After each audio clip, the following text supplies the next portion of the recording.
O peso do pecado é melhor do que o peso do perfeccionismo?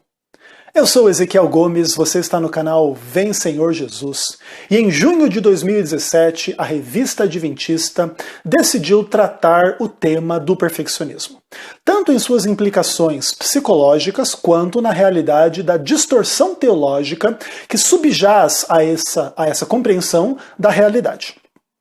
O tema é muito importante, é bastante polêmico dentro da igreja, e inclusive ontem, no dia 9, foi promovida uma transmissão ao vivo, onde vários pastores, inclusive o autor da matéria de capa, que se chama O Peso do Perfeccionismo, o nome dele é Júlio Leal. O Júlio estava presente, trabalhando um pouquinho desta questão e falando, como que muitas vezes a compreensão perfeccionista da realidade inclui inúmeros males, psicológicos, sociológicos, obviamente atrelados a essa heresia doutrinária que é o perfeccionismo. Acontece que esse é um tema bastante polêmico dentro da igreja e existem muitos membros da igreja que se identificam e são identificados com essa questão da vitória contra o pecado, da perfeição em Cristo, e aí existe todo o debate em torno do perfeccionismo desse grupo e tal, e vários representantes desse pensamento apareceram nessa transmissão ao vivo para fazer suas críticas e questionamentos e colocar ali os textos de Ellen White que eles acreditam que vão contra as posições atuais da Igreja Adventista do Sétimo Dia, o que não é verdade, mas de qualquer forma, existe um pouco desse embate aí em torno desta questão. E um desses representantes é o Hilton Cruz Jr. Eu fiz um vídeo extenso trabalhando então todas as participações dele nesse debate, eu deixei somente uma de fora para a gente discutir de uma forma separada, de uma forma mais curtinha e mais breve, na qual o Hilton, lá no finalzinho do debate, em 1 hora e 7 minutos, ele fala o seguinte: melhor ter os pecados em nossa vida do que esse fardo, se referindo ao fardo do perfeccionismo. E aqui eu gostaria de trabalhar um pouco sobre a crítica que subjaz a esta ideia. Bom, primeiro de tudo, aparentemente, o nosso amigo Hilton, ele pressupõe que se você não carregar o fardo ou melhor, que se você achar que o perfeccionismo é um fardo, você deve estar aceitando o pecado na sua vida. Então, basicamente, essa é a crítica que ele faz.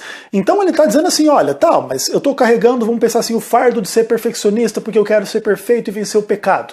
Mas então é melhor eu esquecer esse fardo perfeccionista e carregar os próprios pecados e aceitar os pecados na minha vida e etc e tal. É isso mesmo? Bom, primeiro de tudo, que essa é uma leitura extremamente maldosa do alerta que a Revista Adventista estava fazendo. A Revista Adventista estava apontando o fato de que muitas pessoas que vão para esse lado de buscar perfeição e vitória contra o pecado e etc., se atormentam e atormentam seus familiares, os irmãos da igreja e etc., com inúmeras paranoias em torno de questões muitas vezes, inclusive, secundárias, e etc., em torno de estilo de vida, de música, de roupa, de comida, disso, daquilo, às vezes padrões que nem estão claros na Bíblia, e ficam nessa angústia, de identificar os pecados da igreja, e a igreja está apostatada, isso e aquilo, e gera-se, muitas vezes, muita frustração, muita tristeza. Isso, quando não acontece, da pessoa se frustrar com ela mesma. Então ela acredita que ela deve ser perfeita, e pode vencer os pecados, e aí na prática ela não consegue, e aí ela se frustra, e muitas pessoas, inclusive, abandonam a religião mais cedo ou mais tarde em função disso. Inclusive mesmo, esses tempos atrás eu fiz algumas análises do fenômeno da TV Caminho Livre, que são o quê?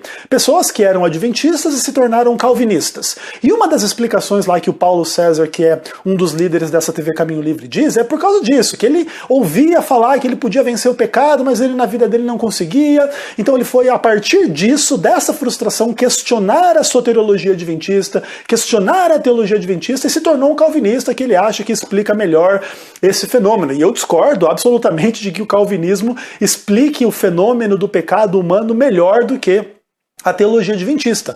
Mas, de qualquer forma, está aí um exemplo clássico e claro e evidente de que muitas vezes essa questão deste fardo, da gente vencer o pecado e ser perfeito, etc e tal, ele faz mal para as pessoas, ele afasta pessoas da igreja, eles fazem pessoas se frustrarem com a experiência espiritual delas mesmas e da igreja e etc. Isso cria inúmeros problemas em torno de fanatismo, etc, etc, etc.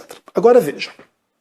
Identificar esse problema do perfeccionismo não é sinônimo de dizer que então vamos aceitar todos os pecados, etc. e tal. Como se quem aceita o perfeccionismo não aceitasse o pecado, não tivesse pecado, tivesse livre do fardo do pecado. É impressionante isso, né?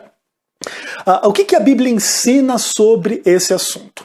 A Bíblia ensina a universalidade do pecado, ou seja, todo mundo peca, todo mundo já pecou, todo mundo continua pecando, e não tem ninguém sem pecado na face da terra. Vamos nos concentrar em alguns poucos textos da palavra de Deus. Então, por exemplo, a carta de Paulo aos Romanos, capítulo 3, verso 23, texto clássico, né? Pois todos pecaram e carecem da glória de Deus. Todo mundo pecou. Não existe exceção. A única exceção é Jesus Cristo. Qualquer outro ser humano na face da terra pecou e continua carecendo da glória de Deus. Esse é um texto clássico, inclusive, para falar do pecado não somente como uma transgressão pontual, mas como algo que tem influência sobre toda a vida daquele que um dia pecou.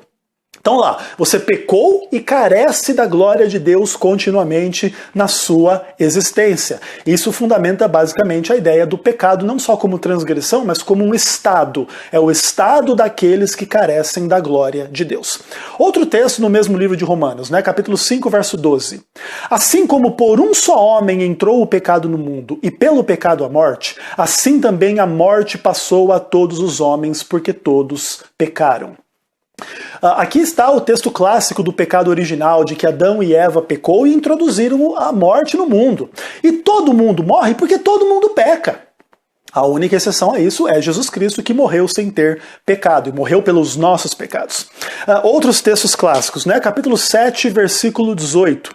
Porque eu sei que em mim, isto é, na minha carne, não habita bem nenhum, pois o querer o bem está em mim, não porém o efetuá-lo. Texto clássico também, né? Do peso do pecado em relação à natureza humana, as implicações do pecado na natureza humana. Então, mesmo que você queira viver sem pecado e etc e tal, Paulo vai dizer o mal que eu não quero, esse faço. Às vezes o bem que eu quero fazer, esse eu não consigo fazer, e etc e tal. São textos bastante conhecidos e bastante claros. Saindo um pouco do pensamento de Paulo, indo, por exemplo, para o pensamento de Tiago, você vê no capítulo 3, versículo 2, Tiago dizendo assim: porque todos nós tropeçamos em muitas coisas. Se alguém não tropeça no falar, é perfeito varão, capaz de refrear também todo o corpo. Tiago diz que quem não erra em algum momento naquilo que fala é perfeito. E ele diz que todo mundo erra em muitas coisas.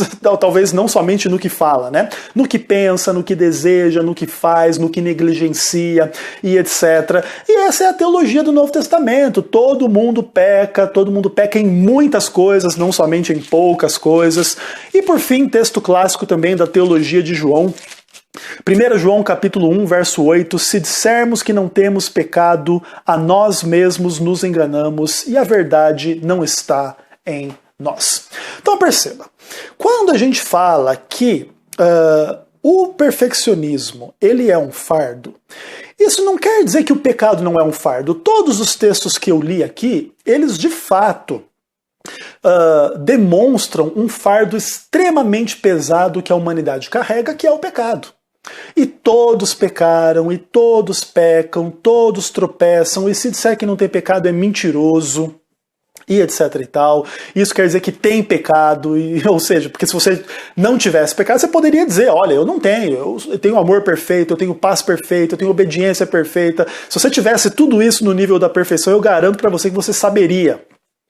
E essa não é a experiência humana, ok? E quando a gente fala e identifica o peso do perfeccionismo, nós não estamos dizendo que, vamos pensar assim, que a gente quer carregar o peso do pecado e porque a gente não quer carregar o peso do perfeccionismo e etc e tal. Como se houvesse uma possibilidade. Não, então agora eu não quero mais carregar o fardo do pecado. Agora eu quero carregar o fardo do perfeccionismo e ser perfeito e ser sem pecado. Não existe essa opção. Até porque todo perfeccionista peca. Todo perfeccionista está incluído nesses textos que eu li. Todos nós tropeçamos em muitas coisas. Se dissermos que não temos pecado, somos mentirosos. Todos pecaram, carecem da glória de Deus. A morte passou a todos porque todos pecaram. O bem que eu quero eu não faço, o mal que eu não quero, esse faço. E os perfeccionistas todos estão incluídos nesses textos, quer eles queiram, quer eles não queiram. Então, quando Hilton diz que a identificação dos fardos do perfeccionista ou do perfeccionismo indicam que nós que assim criticamos do perfeccionismo achamos melhor carregar o fardo do pecado, ele está simplesmente fazendo uma interpretação maldosa dos fatos. Mesmo porque ele, perfeccionista, que acredita na natureza pecaminosa de Cristo, e aí na natureza pecaminosa Jesus guardou a lei perfeitamente. Aí nós, na nossa natureza pecaminosa, também podemos guardar a lei perfeitamente. Indo absolutamente contra Patriarcas e Profetas, página 373, onde Ellen White diz que na natureza pecaminosa o homem não poderia guardar a lei. Mas ok, esse texto pode ser negado, né, Hilton? Mas, de qualquer forma, daí o Hilton acredita que na natureza pecaminosa o homem pode guardar a lei, contrariando Ellen White, e aí agora o Hilton faz o quê? Ele vive sem pecado? É isso mesmo, Hilton? Agora então você está livre do fardo do pecado. O único fardo que você carrega é do perfeccionismo. Aí quando a Bíblia diz, não há homem justo sobre a terra que faz o bem, que não peque, aí você é uma exceção, né, Hilton? Você e os seus amiguinhos aí, da perfeição de caráter, da vitória contra o pecado, cheio de hipocrisia, cheio de maldade, cheio de malícia, cheio de interpretações maldosas do que os outros dizem, cheio de acusações. Eu lembrava que a acusação era coisa do diabo, ou não é não? Denúncia do erro e da heresia não é acusação, mas a acusação é pecado, e aí essa acusação de que é melhor ter o pecado do que viver, do que esse fardo, obviamente é uma acusação gratuita, incorreta e inverídica. E a única questão aqui que deve permanecer é a seguinte: pecado é um fardo que todo ser humano carrega, ponto. Mas perfeccionismo não é um fardo que todo mundo carrega. E se carregasse, né, isso unicamente iria acrescentar pecado, porque aí iria acrescentar o quê? A todos os outros pecados, o pecado da hipocrisia. Porque aí agora o perfeccionista acredita que ele pode vencer o pecado e ser perfeito, mas na prática ele não vence o pecado, ele não é perfeito. Então o que foi que o perfeccionismo acrescentou ao fardo humano? Unicamente a hipocrisia.